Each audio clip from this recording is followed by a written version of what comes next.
Hello everyone, welcome to my channel. कैसे हैं आप सब और आप सबकी स्टडी कैसी चल रही है? आई होप आप सबकी स्टडी बहुत अच्छी चल रही होगी फ्रेंड्स।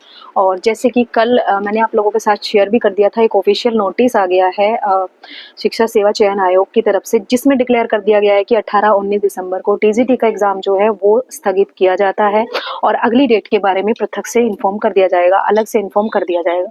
सो फ्रेंड्स, ये चीज़ मैं आपको पहले से बोलते हुए आ रही थी, जब आप बोलते थे कि प्रिपरेशन एलटी की करें या टीजीटी की करें, तो मैंने आप लोगों को बोला था कि जब से अध्यक्ष ने इस्तीफा दिया था तब से लग ही रहा था कि एग्जाम नहीं होगा, क्योंकि पीजीटी की एग्जाम डेट भी पोस्टपोन हो गई थी। तो उसे देखकर ये लग रहा था कि टीजीटी की एग्जाम भी डेट जो है पोस्टपोन हो ही जाएगी। सो फ्रेंड्स, ये बात तो रही टीजीटी के एग्जाम को लेकर। अब बात कर लेते हैं जिस पर्पस के लिए ये वीडियो बनाई गई है। इस वीडियो में हम डिस्कस करने वाले हैं लास्ट 2 मंथ्स की जो स्ट्रेटेजी है वो क्या होने वाली है। इससे पहले मैंने एक वीडियो डाली थी 75 days strategy for all candidates. सभी कैंडिडेट्स के लिए एक जो स्ट्रेटेजी थी 75 डेज की, कि 75 डेज में हम किस तरीके से सिलेबस को पूरा करें, किस तरीके से प्रैक्टिस सेट्स और मॉक टेस्ट लगाएं और किस तरीके से रिवीजन करें।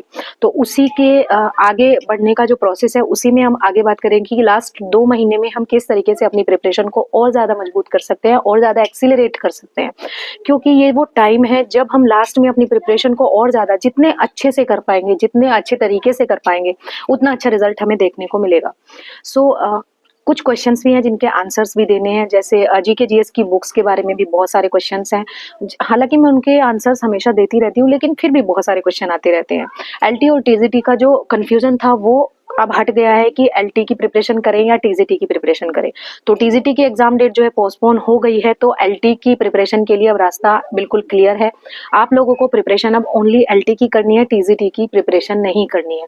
हाँ, अगर आपने ईएमआरएस या फिर DSSB या केवीएस एनवीएस इन सब के फॉर्म्स भी अगर आपने डाले हैं तो उसकी प्रिपरेशन आप लोगों को साथ ही साथ करनी पड़ेगी, लेकिन प्रेफरेंस आपको उस एग्जाम को देनी पड़ेगी जो एग्जाम जो है पहले होने वाला है। ठीक है, तो बात कर लेते हैं लास्ट 2 मंथ्स की स्ट्रेटेजी के बारे में।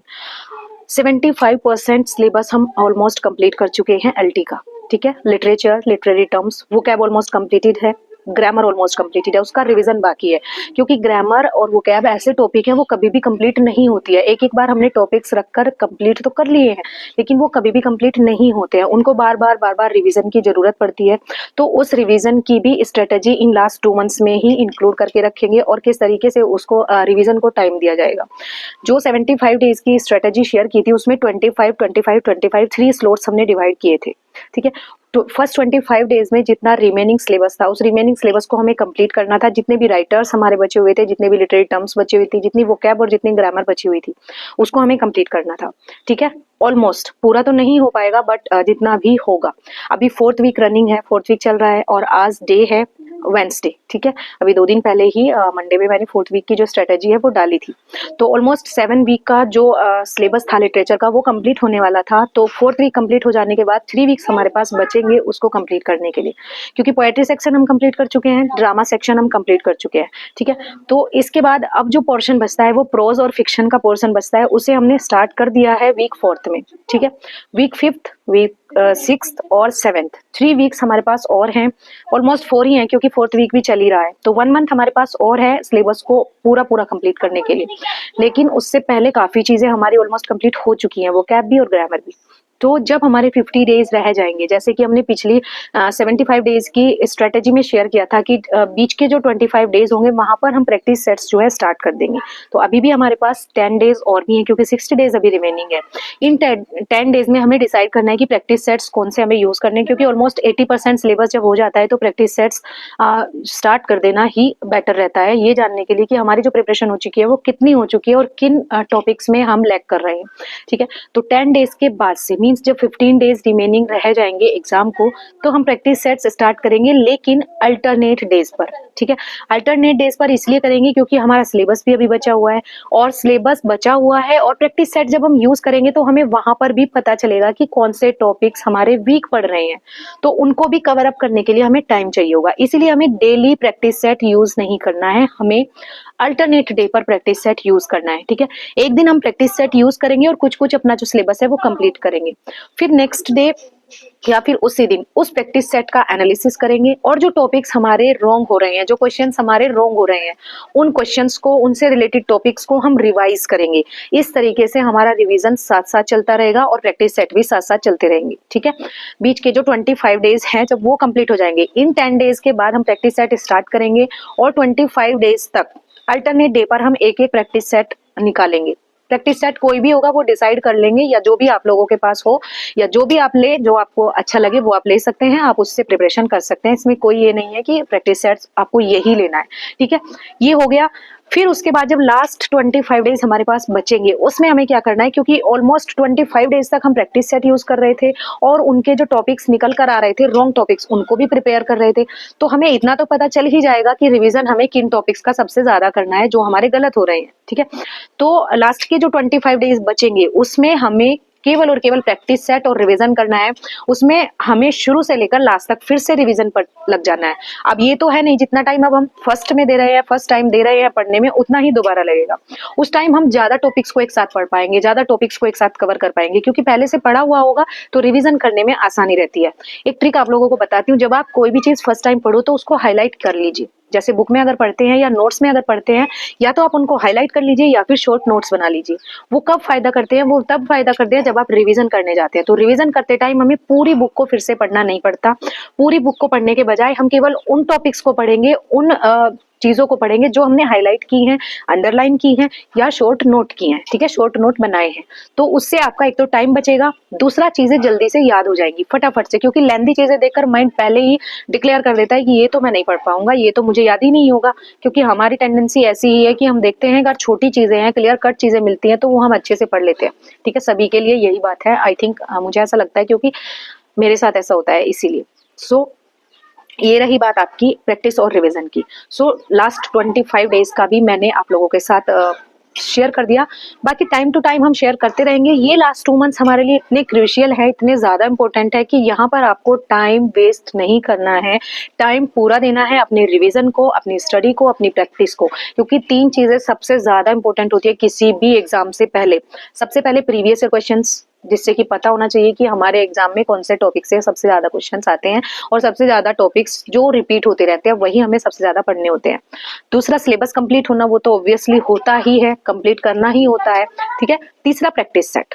आपको प्रैक्टिस सेट सबसे ज्यादा कब करने हैं, जब एग्जाम को 1 महीना रह जाए, जब एग्जाम को 20-25 दिन रह जाए, तब ओनली आपको प्रैक्टिस सेट्स ओनली सॉल्व करने हैं। और वो प्रैक्टिस सेट्स आपको इस तरीके से सॉल्व करने हैं जैसे कि आप एग्जाम पेपर सॉल्व कर रहे हो, क्योंकि वहां पर टाइम रखकर और नेगेटिव मार्किंग के साथ अगर आप सॉल्व करेंगे तो आपको एग्जैक्टली इवैल्यूएशन कर पाएंगे। आपको पता चल पाएगा कि एग्जैक्टली आपका लेवल क्या है, कितने क्वेश्चंस आप सही कर पा रहे हैं, कितने क्वेश्चंस आप गलत कर पा रहे हैं। ठीक है, तो ये हो गया लास्ट 1 मंथ के लिए। बाकी जो भी प्रैक्टिस सेट आएंगे या जो भी प्रैक्टिस सेट्स अच्छे होंगे, सुटेबल होंगे, या जो मैं यूज करूंगी आप लोगों के साथ जरूर शेयर करूंगी। ठीक है ना फ्रेंड्स। दूसरा एक सबसे ज्यादा क्वेश्चन है जीके जीएस की बुक को लेकर कि कभी आप ये बुक बताते हो, कभी आप वो बुक बताते हो। सो फ्रेंड्स, गलती हो रही है समझने में, ये अंडरस्टैंडिंग मिसअंडरस्टैंडिंग है, क्योंकि बुक मैंने बताई है यूथ पब्लिकेशन की, जो कल मैंने शेयर की थी आप लोगों के साथ परसों, वो यूथ पब्लिकेशन की बुक है और उसमें ओनली प्रीवियस ईयर क्वेश्चंस हैं। ठीक है, प्रीवियस ईयर क्वेश्चंस हैं, टॉपिक वाइज भी और एग्जाम पेपर वाइज भी। तो और जो दूसरी बुक थी चक्षु पब्लिकेशन की जो मैंने शेयर की थी, वो बुक थी डिटेल बुक। तो इन दोनों में शायद आप लोगों को कुछ कंफ्यूजन हो गया है, तो आप बोलते हैं इतनी सारी बुक्स बताते हो तो क्या सारी ले लें। मेरा पर्पज आप लोगों से ये नहीं रहता है कि जितनी बुक्स मैं आप लोगों को बताऊं आप सारी ही ले लें। आप अपना विवेक यूज कीजिए, आप अपने अकॉर्डिंग सिलेक्ट कीजिए कि आपको किस बुक की जरूरत है और किस बुक की नहीं। मैं साथ ही साथ ये बताती हूँ कि इस बुक में क्या कंटेंट है, किससे रिलेटेड चीजें दी गई हैं, किस तरीके से दी गई हैं, पूरा आप लोगों के साथ शेयर करती हूँ। ठीक है, चीजें डिटेल में है, शॉर्ट नोट की फॉर्म में है, फैक्ट फॉर्म में है, क्वेश्चंस की फॉर्म में है, प्रीवियस ईयर क्वेश्चंस है या प्रैक्टिस सेट है। तो ये मैं जरूर से क्लियर करती हूँ। पिछली वीडियोस आप उठाकर देख लीजिए, किसी भी जब भी मैंने कोई बुक शेयर आप लोगों के साथ किया उसकी पूरी डिटेल आप लोगों के साथ शेयर की है। ये आपके ऊपर डिपेंड करता है, मैं ओनली आप लोगों को सजेस्ट करती हूँ, सजेशंस देती हूँ कि आप ये बुक ले सकते हैं अगर आपको अच्छी लगती है तो। ठीक है, अगर आप इसका कंटेंट पसंद करते हैं तो, क्योंकि कंटेंट भी मैं आप लोगों के साथ शेयर करती हूँ। ठीक है, तो अगर आप लोगों को अच्छी लगती है, अगर आप लोगों को उसकी जरूरत है तो लीजिए, अदरवाइज कोई जरूरत नहीं है। अगर आपके पास बुक्स हैं तो ऑलरेडी आप उन बुक से पढ़ सकते हैं, ठीक है। तो इस कंफ्यूजन में ना पड़िए कि आप कभी ये बुक बताते हो कभी वो बुक बताते हो, क्या सभी ले लें या फिर कौन सी ले, हम कंफ्यूज हो गए हैं, ऐसा मत सोचिए। कंफ्यूज बिल्कुल भी मत होइए, क्योंकि सभी को पता होता है आपका सिलेबस क्या है, कंटेंट क्या है, कैसी बुक आप लोगों को सही रहेगी, ठीक है। तो कंटेंट देखकर ही आप बुक ले, ऐसे मत ले। एक और ये क्वेश्चन था कि बहुत मतलब टीजीटी के चक्कर में हमारा जो है टाइम बहुत ज्यादा वेस्ट हो गया। कब से सोच रहे थे कि टीजीटी होगा, इसीलिए एलटी स्टार्ट ही नहीं किया और अब लास्ट 2 मंथ बचे हैं। तो क्या अब से प्रिपरेशन हो पाएगी? तो बिल्कुल हो पाएगी, अभी से भी हो पाएगी। प्री क्लियर करना बहुत ज्यादा बड़ी बात नहीं है, लेकिन बड़ी बात है तब जब आप उसको टाइम ना दे पाए। टाइम अगर दोगे, अच्छे से प्रिपेयर करोगे, सिलेबस कंप्लीट करोगे तो ऑब्वियसली आप कर पाएंगे, ठीक है। और सबसे बड़ी चीज, बी पॉजिटिव, अपने आप पर विश्वास रखिए, अपनी स्टडी पर थोड़ा सा फोकस कीजिए, थोड़ा सा ज्यादा टाइम दीजिए तो आप कर पाएंगे, ठीक है। Weekly study table time table जो है डाल दिया है, अगर आप लोग फॉलो कर रहे हैं तो 4th वीक का जो स्टडी टाइम है, टेबल है, प्लान है, वो देख सकते हैं, ठीक है। और एक और क्वेश्चन की जो मैंने वीक 4 में हिस्ट्री का टॉपिक रखा था, मध्यकालीन भारत, तो उसके मैंने टॉपिक्स नहीं बताए थे, तो उसके लिए क्वेश्चंस आ रहे थे कि टॉपिक्स भी मेंशन कर दिया कीजिए। मैंने आज की कम्युनिटी में शेयर कर दिए हैं टॉपिक्स मेडिवियल हिस्ट्री के, और बाकी आगे से मैं सभी के टॉपिक मेंशन कर दिया करूंगी। मुझे नहीं पता था कि आप लोगों को टॉपिक्स भी चाहिए होते हैं, इसीलिए मैंने ओनली वहां पर एक सब्जेक्ट डाल दिया कि मेडिवियल हिस्ट्री हम लोगों को पढ़नी है। तो अगर आपको टॉपिक वाइज चाहिए तो मैं टॉपिक वाइज शेयर कर दिया करूंगी, आगे से आपको टॉपिक वाइज ही सभी चीजें मिल जाएंगी। सो फ्रेंड्स, ये थी आज की वीडियो। 60 डेज का स्टडी प्लान, लास्ट 60 डेज की स्ट्रेटेजी क्या होनी चाहिए ताकि हम एक सही तरीके से और सही रणनीति बनाकर अपनी प्रिपरेशन को जो है और भी ज्यादा मजबूत कर सके, अच्छे तरीके से अपना एग्जाम जो है उसको सॉल्व कर सके, उसमें अपीयर हो सके पूरे कॉन्फिडेंस के साथ, ठीक है। सो अगर आपके कोई क्वेश्चंस होंगे तो आप कमेंट सेक्शन में पूछ सकते हैं। यस गाइस, प्लीज हाइप दे दिया करें वीडियो को। हाइप दोगे तो ही वीडियो रिकमेंडेशन में ज्यादा जाएगी, तभी ज्यादा से ज्यादा लोग उसको देख पाएंगे और ज्यादा से ज्यादा लोग उसका फायदा उठा पाएंगे। या फिर आप ये चाहते हैं, आप सेल्फिश हैं कि केवल आप देखें, कोई और ना देखे इस वीडियो को, तो सेल्फिश ना बनिए, हाइप दीजिए जिससे कि वीडियो ज्यादा से ज्यादा रिकमेंडेशन में जाए और मुझे भी मोटिवेशन मिले।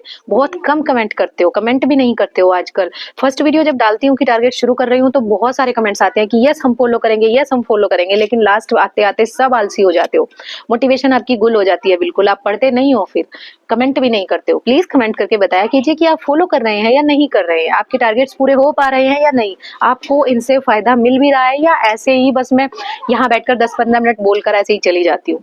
सो बताइएगा जरूर कमेंट सेक्शन में, प्लीज अपनी राय दिया कीजिए, अपने सजेशंस दिया कीजिए, और क्वेश्चंस तो ऑलवेज वेलकम है, हमेशा जो भी आपके क्वेश्चंस, जो भी आपके डाउट्स होते हैं वो पूछ लिया कीजिए, ठीक है। कोशिश करूंगी कि आपके आंसर कमेंट सेक्शन में ही दूं, या फिर अगर कोई एक्सप्लेन करने का टॉपिक रहेगा तो नेक्स्ट वीडियो में उसको जरूर से इंक्लूड कर लूंगी, ठीक है ना फ्रेंड्स। तो चलिए मिलते हैं नेक्स्ट वीडियो में नेक्स्ट टॉपिक के साथ, तब तक के लिए thank you so much and best of luck for your study.